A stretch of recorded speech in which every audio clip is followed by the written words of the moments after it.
Hello everybody and welcome back to Wixo Season 2. We are now on episode 4 of this series, and in the last episode of this series we saw many things happen all around the world. Mostly we did see some new countries pop up, we also saw the establishment of this new religion over here, and we saw many major wars. So, if you guys do end up enjoying this episode, please do be sure to like and subscribe, and also leave any suggestions in the comments. Once again, I've seen many really good suggestions, and I actually do plan on implementing them in the coming episodes. So yeah, thank you guys all for that. But without further ado, let's begin. So, first thing I actually want to talk about is actually going to be religious based. So, in the end of the last episode, there was a pretty major war between the members of the Greek Economical Alliance, that also included Egypt, versus Iraq, and they lost. And this is actually going to be leading to something. Due to a combination of frustration of the war and a very specific event, we're actually going to be seeing a religion form in Greece. So essentially, for a little bit of lore here, I did want to mention this at the end of the last episode, but it was getting a little bit too long, so I just decided to put it at the front of this episode.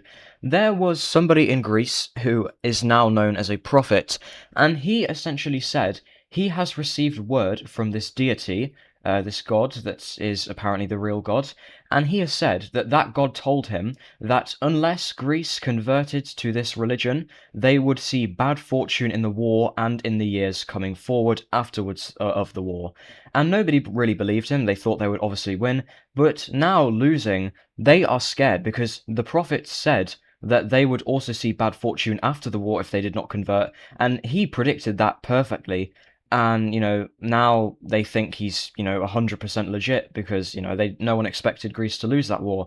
So because of this, we actually have Greece going fully into this religion, and Greece is going to be establishing this religion as their core religious principles. So we have the formation of the yellow religion over here in Greece, and it actually spreads pretty far. It becomes extremely popular where the majority native Greek people live, so in the south of Greece, and also it spreads throughout Greece's colonies as well. But furthermore, that's not only it. Some other countries, mainly allies of Greece or countries who have, some strong relations with Greece, they actually convert to this religion. So we see Constantinople actually convert over to this religion, and we also see Egypt convert over to this religion, more specifically this northern region of Egypt. So yeah, we have a bit of religious rivalry now. Before it was religion versus these guys, but now they have their own separate one. So it will be interesting to see, what comes about with this. But anyway, speaking of Greece, they have obviously just got this new religion, and they are looking for some better fortune. They hear this prophet, who is definitely not just a con man who got an extremely lucky guess. They hear this prophet and they're like, we need to prove to this god that we are capable, and that we're not weak. So we're gonna go on a conquest. Where are we gonna go on a conquest to? We're gonna go on a conquest in Spain. So we have the very first colonies be set up in Spain. We have Greece conquering the islands over here. And then they set up their first colony in the coast of Spain. And it's actually quite hard to do this because some of the Spanish tribes over here, they are pretty good at fighting, but Greece is able to cope with this pretty well by sort of taking over their technology and using it for themselves. So that's a pretty good use of strategy there, I suppose. But now, something that I want to do that I think you guys will probably like is I am going to be doing our very first power rankings. I think this is a little overdue, and I think this is now a pretty good time to actually do it. So, it's just going to be probably 1 to 5, because, I don't know, after that it might be a bit hard. But right now, let me just make this font a bit bigger. Right now, the strongest country in the world is Iraq, and we will actually see this be continued on throughout this episode, but they are an extremely strong country. They are an extremely large country as well.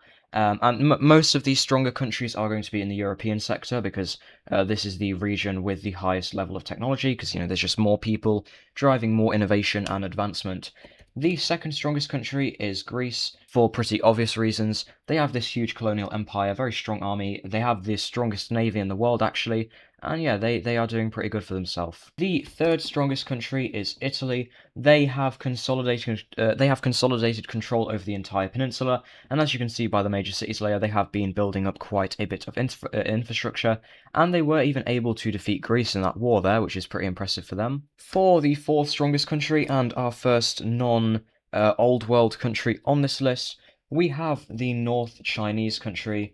I might actually call these guys Shanghai. I think that probably is a better name. Yeah, but Shanghai, they are extremely strong. They are the strongest Chinese country, just a little bit stronger than these guys in the south. They have a huge empire, colonies galore, and we might even see that expanded on this episode.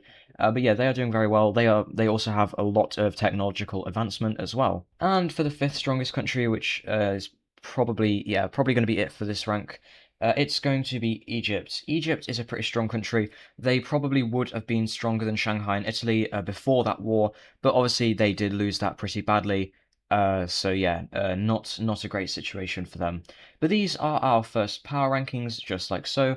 Let me know in the comments if you guys agree with these, because I'm kind of just sort of thinking of it on the spot. Obviously, I do have a grasp on who the stronger countries are.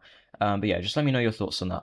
Right, and with that out of the way, let's go on to something else. And we are going to be going over to the Asian sector because we are going to be seeing a lot more exploration, specifically, like I kind of hinted at, by the blue Chinese country, but also in the south by the southern Chinese countries. We have this huge area being explored, and in the north, this is mostly blue China doing this. We have a bunch more exploration, especially around the coastal regions, and a huge chunk of Japan gets mapped, way more, about this much, pretty much half of it. And we actually have our first few colonies be set up here, specifically on the South Island. They mostly use Korea as the staging ground for this because this sort of travel is not too feasible at this time. So, if Korea decides they want to do something else, that might not be amazing. But on the mainland, they're not just focusing on colonies, of course. They are expanding greatly. We have them taking a huge chunk out of the south, and moving up north, we have them conquering the Shandong Peninsula all the way up to this river. And yeah, these guys are certainly doing very good. In the north, we actually do have a new country forming up, and that is going to be this red sort of Korean country. These guys form around this bay. This is a combination of Chinese people and natives of this region, and their capital is going to be right where the river meets the ocean, just there, big trading city. I don't know if these guys would have amazing relations with China. They probably do quite a lot of trade, but we'll have to see if China decides that they want to eat these guys. Anyway, moving down to the south, we are starting to see a little bit of a dynamic here. This country had been doing fairly well, however, they are starting to stagnate. They have had several leaders who are kind of like the ancient Chinese in real life, dynastic kings or rulers, I suppose, emperors, who just care more about themselves than the country, and because of this, they really haven't been able to do much. They are falling behind in terms of technology, and this is actually to a great benefit of these guys because instead of having to worry about any threats from these guys, they can just worry about focusing on expanding and strengthening. And these guys are actually on the rise. They have some pretty impressive military tactics, and we are going to be seeing this used in full display as they are going to be launching an invasion of the purple Chinese country to the north. They quickly move in and they conquer its capital. They then pass the river which the capital is located on, and they capture the final major city, burning it. But then the country just fully capitulates, and just like that, they are now a lot bigger. After this, they continue to expand a little bit more, and they move up north, conquering a few more places to build port cities, and we also have them meeting up with North China, of whom they are very good trade partners. These guys are good friends, so they won't have to worry about any fighting there. But, China is looking a lot more consolidated now. Anyway, let's check back in with Bangladesh. What have they done? They have done absolutely nothing. You remember how I said before that they've kind of been ravaging this area? Well, they are starting to struggle for resources. This area was full of trees, just plentiful, but they have really overused these resources. They aren't worried about replanting the trees. They just came here, destroyed everything to build houses, and now they're kind of struggling to build new stuff because they're running out of natural resources. So these guys kind of just focus on stabilizing themselves rather than conquering new lands. Their military isn't really that strong either, so, probably wouldn't work. But we will actually see one more thing happen in this region, and that is we see the expanded exploration of this area leading to a new country going ahead and forming up, and that is going to be this Bright Cyan country over here in southern Burma. And these guys they're interested in trading, and they want a lot of trade stuff going along. They want to trade with this country, but they also set up many trade routes with the southern Chinese country. These guys probably don't have enough money for that, but we'll have to see. I'm just going to change these guys' color a tad. There we go. I think that's a bit better. And in regards to the capital, it really doesn't matter. I'll just put it right there. Anyway, moving away from this area for just a second, we will now be focusing on Australia because the Aboriginals. I probably should have focused on this a little bit more in the last episode because they have greatly spread farming. This happened over the course, obviously, of this episode and also a bit of the last episode, but they have spread their farming to pretty much all of Eastern Australia. And because of this, we see our very first Aboriginal kingdoms pop up. These are not going to be very impressive, though. They are mostly just going to be small city-states. However, it is still nice to see that we have a little bit of development going on. We have these two southern ones pop up. We have this northern one that is kind of large. These guys call themselves an empire. They really aren't, though. And we have another one a little bit more into the interior of the continent. These guys probably wouldn't have capital cities, but just to represent, their kind of governing body location, I'm just going to be giving these guys capital dots, almost as big as the countries themselves, but and yeah, this is our first sort of look at Australia over here. Anyway, moving over to the Americas, well, Mississippi country is going through some problems. As I have said before, this country is a little large, and they are starting to get a little bit too big for their boots. And one problem that they really have not been focusing on is the distinct diversity in terms of who is running this country and the peoples. Over here, in this area, we have the very religious, Mississippi River people, and then on this side of the country, we have people who are just kind of chilling. And in this region, these guys basically rule themselves. They have continued to gain more autonomy. And unfortunately for the Mississippi country, this is going to be coming to a head here, as after these guys begin imposing their religious values on these guys even more, which essentially just means give us more money, please, because we're better than you, we have our first ever revolution, I believe. I could be wrong, but I think this is the first one we're seeing, as all over this region, we have a huge amount of people begin to rise up. These guys are not a fan of this religious persecution. I know this area is covered in the blue religion, but majority of the people aren't. It's just kind of to showing where the religion spreads to. But especially in the Floridian areas, this whole area over here breaks away, and this region past the river, and we immediately see this city be sieged as forces encircle it. And then they also push up to the river, and this is not looking good at all. We also have this country over here taking the chance to very quickly just try to break away. And these guys, I'm not going to lie, it's kind of just set that they're already independent, so we probably won't see any reaction to that. But over here, the Civil War rages on. We have the Mississippi forces. This basically just forces them harder into their religion. They believe that this is a test from the gods to see if they are worthy of, the supplying of the Mississippi River's water. They must defeat the blasphemers. So that is exactly what they are going to try and do. They quickly move in, and I'm not going to lie, this war isn't really fair. Probably 80% of the people live in the areas that the main government controls, and this area is very divided. The people here breaking away are all... I mean, it's somewhat for religious persecution, but each area has their own distinct goals, which is bad, because what you've got here is an extremely united group. These guys are all united in religious reasons, but these guys aren't so united, which makes it much better for the Mississippi country to actually fight this war. And because of this, we see just way better fighting, way stronger forces, and unfortunately for this rebellion, it does not last long, and yeah, that happens. And once these lands have been finished conquering, these guys now go all in. It is now absolutely mandatory if you're in this country to believe this religion. So they begin persecuting the peoples down here. Many of them actually flee up to this country because they kind of see it as a continuation of that rebellion. But yeah, this country is now essentially a theocracy, so it's ruled by religion. The religious values rule this, and they are very opposed to anything else that doesn't strictly follow their religion, which may be interesting, as we will see an event happen down here soon. But first of all, before we focus on that, we need to move away, because Iraq, they are going at it. And the reasoning for this is something that is going to be causing a bit of trouble. So, Turkey joins Greece's economical alliance. Iraq, who has just gotten out of a war with Greece, is not about to let Greece make any sort of comeback, and because of this, within a few days of them joining, they immediately just straight up blitz into this country. And Greece is furious about this. They can't do anything though, because they're actually weaker than they were before, and Iraq's side is stronger. So unfortunately for them, this is really not going to go well.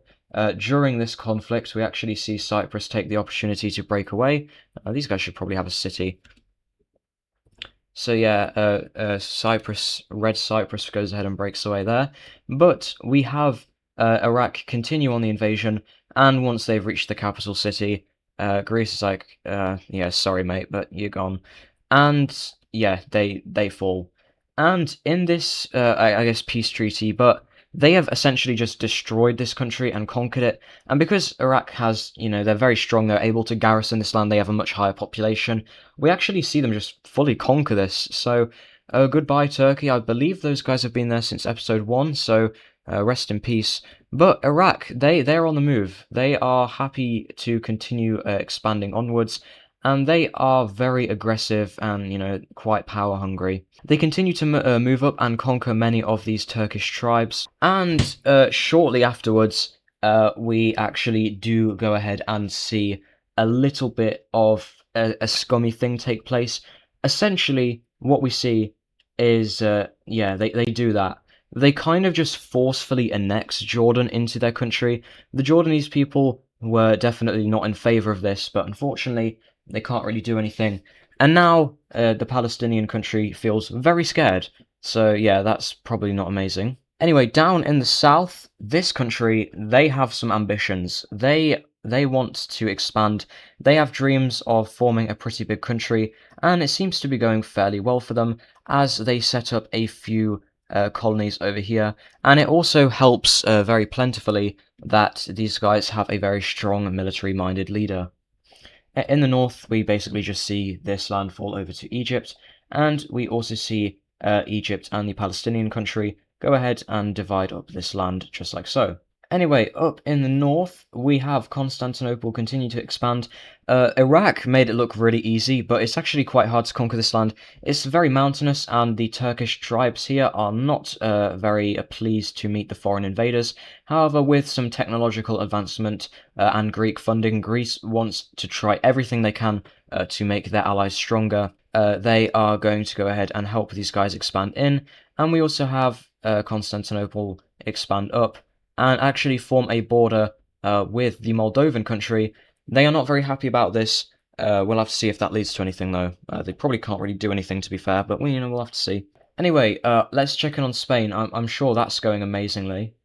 Oh, okay, yeah, never mind. So, Greece, they may or may not have just let a revolution happen in Spain.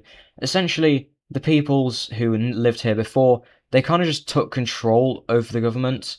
The colonial government. It was kind of Greece didn't do a very good job. It would have been easy for Greece to stop it, but Greece kind of did just send some of their forces that were garrisoning Spain over there, and that gives these guys the opportunity to break away. So we have our first Spanish country, and the first thing that these guys do is immediately enter into a civil war, as we have the southern regions who have some different ideals to these guys go ahead and break away.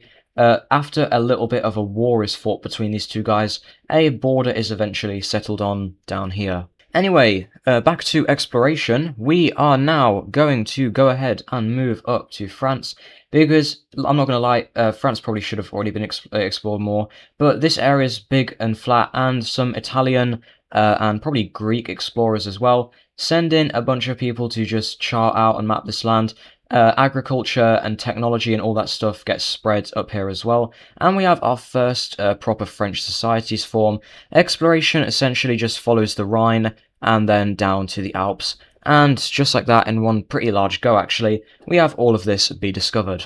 Over here we have a bunch more of this area be explored, this Ukrainian region. As well as this, we have a bunch of these plain areas over here be explored too. And we have some things go into the valley where Hungary is.